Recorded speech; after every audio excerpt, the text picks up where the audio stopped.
Welcome to the Sunday News at 10. I'm Doug Petcash. There are nearly 80,000 reported service members still missing from World War II, the Korean War, and the Vietnam War. Today, people from around the Treasure Valley went to Sweet, Idaho to honor them and support their families.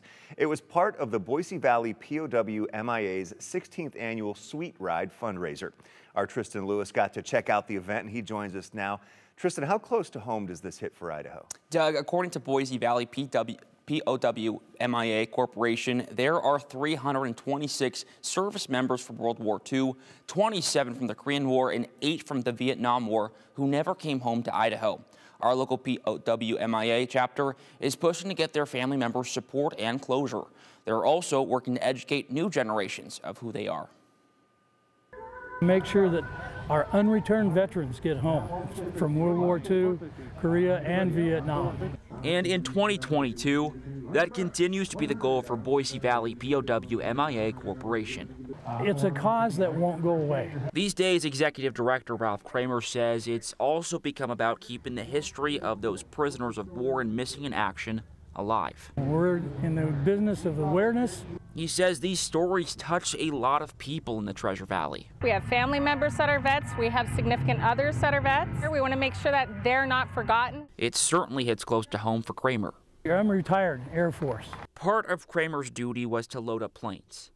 As part of that job, he was usually the last one to see crews before they left on a mission and the first one to greet them when they returned. When they take off in formation of 3 and 4 and they come back and they're missing one, it affects us.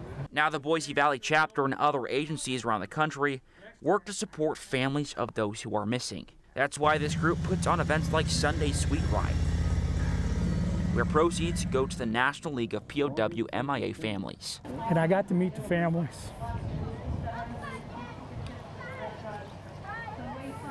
And just to hear them say thank you for what we do is reward enough. As COVID-19 restrictions continue to lift worldwide, Kramer says recovery teams are starting to be allowed back into other countries. We can get teams back in Laos and Cambodia and Vietnam and find these remains.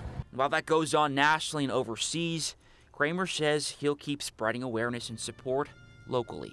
You know, and we just say, you know, it's our privilege that every time I see that flag, I think about those families and what they have to go through every day.